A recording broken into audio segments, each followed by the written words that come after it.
He pressed his fingers flat against the mahogany table, staring at the single black card lying there. A card meant only for the privileged few, and to him, a tool that measured loyalty, secrecy, power. She had found it, in a moment when her world was unraveling, and decided to do something no one saw coming. She pushed aside the temptation to run away, and instead used its cold plastic to save a child on the streets. She risked every consequence for a small human life. What would he do when he learned she'd used his own test against him? Before we dive deeper, let us know in the comments where you're watching from. We'd love to hear from you. And don't forget to hit that subscribe button so you never miss any of our upcoming videos. From the moment she first glimpsed that card, she sensed the weight it carried. Her name was Anna Lane, 32, a waitress working late shifts in a sweltering city that never slept. She'd come from nothing, sustained by sheer will, just barely making rent, fighting off despair. Then came the night she cleaned table 27.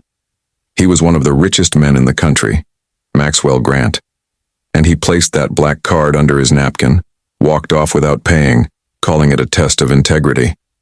When Anna discovered the card, she held it trembling, knowing it could buy anything, but choosing instead to feed a child she found begging in the cold. Little did she know, that single act would awaken a secret connection neither could ever forget. Maxwell didn't lose things. Not money, not people, not trust.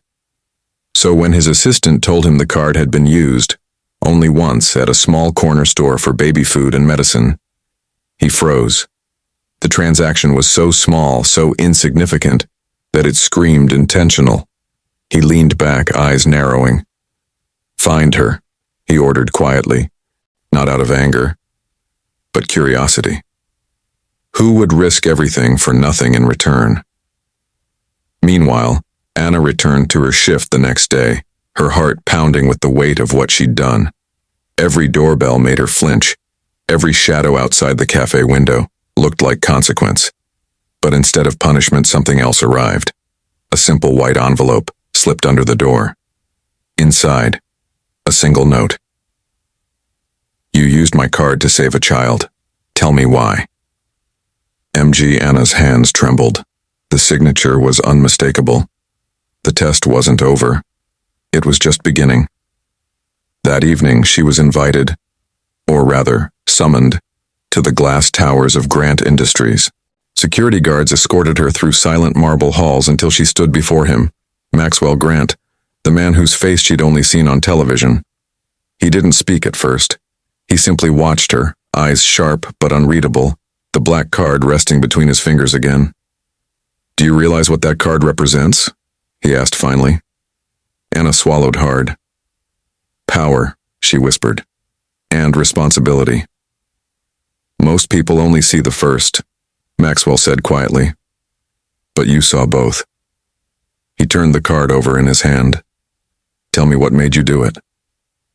Her voice cracked as she replied, "Because that little boy reminded me of my brother. He died because we couldn't afford help. I couldn't watch it happen again." For the first time, something in Maxwell's expression softened. Not pity, but recognition. He had spent years building walls of gold around his heart. But her words, they broke through them effortlessly. 2 days later, Anna received another envelope, this one heavier, sealed with wax. Inside was not money, but a contract, a job, a letter of appointment to the Grant Foundation, a charity division that had been inactive for years. Attached was another note, handwritten in his bold script. "You reminded me what wealth is for. Let's rebuild what I forgot." MG. Tears welled in her eyes as she realized the test had never been about honesty alone. It was about humanity. From that day on, Anna's life changed. She wasn't just a waitress anymore. She became the woman who made a billionaire rediscover his heart. And as for Maxwell, every time he saw that black card, he no longer saw a symbol of power, but a reminder of the night a stranger's kindness restored his faith in people.